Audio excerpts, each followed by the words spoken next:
Plaster of Paris होता है calcium sulphate hemihydrate. Good evening बच्चों, कैसे हैं आप? आज हम पढ़ेंगे कक्षा 11 की यूनिट संख्या 10.2 के चैप्टर क्षारीय मृदा धातु, इस चैप्टर की वीडियो संख्या 5, जिसमें हम कुछ महत्वपूर्ण विकल्प वाले प्रश्नों के बारे में पढ़ेंगे जो कि आपकी परीक्षा के साथ साथ कॉम्पिटिशन्स के लिए भी अत्यंत महत्वपूर्ण हैं। इसलिए पूरी वीडियो को बिना स्किप किए हुए ध्यान से देखें ताकि आपको समझ आ सके कि इसका सही विकल्प क्यों है। तो चलिए शुरू करते हैं। पहला प्रश्न, ईंट जैसी लाल ज्वाला देने वाला तत्व है। बच्चों, कौन सा तत्व है जो ब्रिस्की रेड ईंट जैसी लाल ज्वाला देता है? तो बच्चों वो तत्व है क्षारीय मृदा धातुओं का तीसरा तत्व कैल्शियम। कैल्शियम ईंट जैसी लाल ज्वाला देता है जब उसका फ्लेम टेस्ट किया जाता है। तो सही विकल्प हो जाएगा बच्चों कैल्शियम Ca। दूसरा क्वेश्चन, सेकंड ए उपवर्ग के तत्व कहलाते हैं।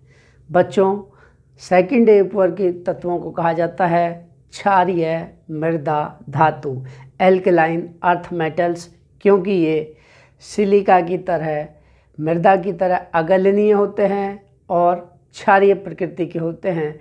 इसलिए इस सेकंड ए उपवर्ग के तत्वों को कहा जाता है बच्चों क्षारीय मृदा धातु। सही विकल्प क्या है? क्षारीय मृदा धातु।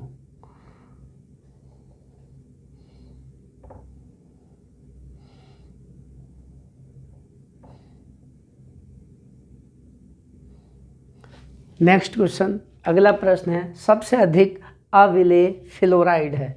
बच्चों, यूँ तो अधिकांश फ्लोराइड जल में अविलेय ही होते हैं, लेकिन उनमें से भी जो सबसे कम घुलता है जल में, सबसे ज़्यादा अविलेय होता है बच्चों, वो है कैल्शियम फ्लोराइड। कैल्शियम फ्लोराइड जल में बिल्कुल भी नहीं घुलता है, वो सबसे अधिक अविलेय है। तो सही विकल्प हो जाएगा बच्चों कैल्शियम फ्लोराइड CaF2। इसका सही विकल्प होगा CaF2 calcium fluoride. Next question, सबसे कम क्षारीय होता है। बच्चों, सबसे कम क्षारीय, सबसे कम एल्कलाइन कौन सा तत्व होगा? देखिए, सोडियम, हम जानते हैं बच्चों सोडियम क्षारीय होता है। बेरिलियम, इसको छोड़ देते हैं। मैग्नीशियम हाइड्रोक्साइड भी बच्चों क्षारीय होती है। कैल्शियम, इसी प्रकार कैल्शियम ऑक्साइड और कैल्शियम हाइड्रोक्साइड दोनों ही क्षारीय होती हैं। केवल इनमें से बच्चों बेरिलियम सबसे कम क्षारीय होती है, बल्कि बेरिलियम होती है उभयधर्मी एम्फोटेरिक। तो सही विकल्प हो जाएगा बच्चों सबसे कम क्षारीय है इन चार तत्वों में से बेरिलियम। सोडियम बहुत ज़्यादा क्षारीय है, मैग्नीशियम और उससे ज़्यादा कैल्शियम क्षारीय, तो सबसे कम है beryllium. Next question, plaster of Paris का सूत्र होता है। बच्चों, प्लास्टर ऑफ पेरिस होता है कैल्शियम सल्फेट हेमीहाइड्रेट, जिसका रासायनिक सूत्र होता है CaSO4 का होल ट्वाइस इंटू H2O। तो बच्चों, प्लास्टर ऑफ पेरिस का रासायनिक सूत्र होता है, इसका सही विकल्प होगा CaSO4 का होल ट्वाइस इंटू H2O। इसको कहा जाता है कैल्शियम सल्फेट हेमीहाइड्रेट। हेमी का मतलब आधा, यदि इसको एक अणु लेंगे तो आधा H2O जोड़ना पड़ेगा इसके साथ। नेक्स्ट क्वेश्चन, एल्यूमिनियम से विकर्ण संबंध दर्शाता है। बच्चों, 3 ही तत्व हैं दूसरे आवर्त के जो विकर्ण संबंध दर्शाते हैं, लिथियम मैग्नीशियम से, बेरिलियम एल्यूमिनियम से और बोरॉन सिलिकॉन से। तो बच्चों, एल्यूमिनियम से विकर्ण संबंध दर्शाता है बेरिलियम, तो सही विकल्प हो जाएगा बच्चों बेरिलियम।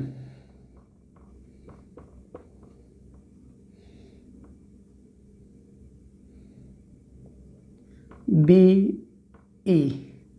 ठीक है, बेरिलियम Be।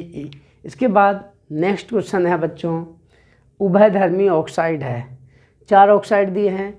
बेरियम ऑक्साइड बच्चों प्रबल क्षारीय होता है। सोडियम ऑक्साइड भी क्षारीय होता है। कैल्शियम ऑक्साइड भी क्षारीय होता है। इनमें से केवल बेरिलियम ऑक्साइड उभयधर्मी ऐसे पदार्थ होते हैं बच्चों जो अम्ल और क्षार दोनों में घुल जाते हैं, अम्ल और क्षार दोनों के साथ क्रिया करते हैं, वो ऑक्साइड या वे यौगिक कहलाते हैं बच्चों उभयधर्मी एम्फोटेरिक। तो इनमें से केवल बेरिलियम ऑक्साइड ही उभयधर्मी है। तो सही विकल्प हो जाएगा बच्चों उभयधर्मी ऑक्साइड है बेरिलियम ऑक्साइड। नेक्स्ट क्वेश्चन, किसका आकार सबसे बड़ा होता है? इसमें बच्चों 4 परमाणु दिए हैं, उन परमाणुओं में से किसका आकार सबसे बड़ा होगा? बेरिलियम, रेडियम, स्ट्रोंशियम और फ्रेंशियम Fr। तो बच्चों ये 4 तत्व दिए हुए हैं, बेरिलियम, रेडियम, स्ट्रोंशियम और फ्रेंशियम। तो बच्चों बेरिलियम के नीचे है स्ट्रोंशियम, स्ट्रोंशियम से भी नीचे आता है रेडियम। बच्चों इन तीनों में से चूंकि सेकंड ए वर्ग के तत्व हैं, बेरिलियम ऊपर आएगा, उसके बाद स्ट्रोंशियम, उसके बाद रेडियम। तो रेडियम का इन तीनों तत्वों में से रेडियम की परमाणु त्रिज्या या परमाणु बड़ा होगा रेडियम का। अब रेडियम और फ्रेंशियम में देखते हैं बच्चों। फ्रेंशियम का परमाणु क्रमांक होता है 87 और रेडियम का परमाणु क्रमांक होता है 88। बच्चों जिस प्रकार सोडियम का परमाणु त्रिज्या, सोडियम की परमाणु त्रिज्या मैग्नीशियम से बड़ी होती है, ठीक उसी प्रकार बच्चों रेडियम और फ्रेंशियम में से इसका 87 परमाणु क्रमांक है, इसका 88 है। ये दोनों तत्व एक ही आवर्त 7वें में हैं, लेकिन फ्रेंशियम और रेडियम में से बच्चों ज़्यादा परमाणु त्रिज्या होगी फ्रेंशियम की, क्योंकि 7वें आवर्त में अंतिम कक्षा 7वीं है, लेकिन परमाणु के अंदर रेडियम में नाभिक आवेश बढ़ जाता है, जिससे परमाणु त्रिज्या कुछ छोटी हो जाती है, परमाणु का आकार छोटा हो जाता है। तो बच्चों इन तीनों में से सबसे बड़ा आकार होगा रेडियम का। रेडियम और फ्रेंशियम ये 7वें आवर्त में हैं, तो इनमें से अधिक होगा बच्चों फ्रेंशियम का। सबसे अधिक परमाणु आकार होगा इनमें से बच्चों आपका फ्रेंशियम का, Fr का। सही विकल्प हो जाएगा फ्रेंशियम। तो बच्चों यही थे कुछ मुख्य महत्वपूर्ण विकल्प वाले प्रश्न। आशा करता हूँ ये सभी प्रश्न आपको अच्छे से समझ आ गए होंगे। समझ आ गए हैं तो वीडियो को लाइक करें और कमेंट में अपना फीडबैक अवश्य दें। और बच्चों चेक कर लीजिए, यदि आप हमारे चैनल पर पहली बार आए हैं और सब्सक्राइब वाला बटन लाल दिख रहा है तो उसे दबा कर ग्रे बना दीजिए और बेल आइकन को दबाकर ऑल वाला ऑप्शन चुनें, ताकि आपको हमारी आने वाली वीडियो तुरंत ही मिल जाए। तो बच्चों कल फिर एक नई वीडियो के साथ मिलते हैं, तब तक के लिए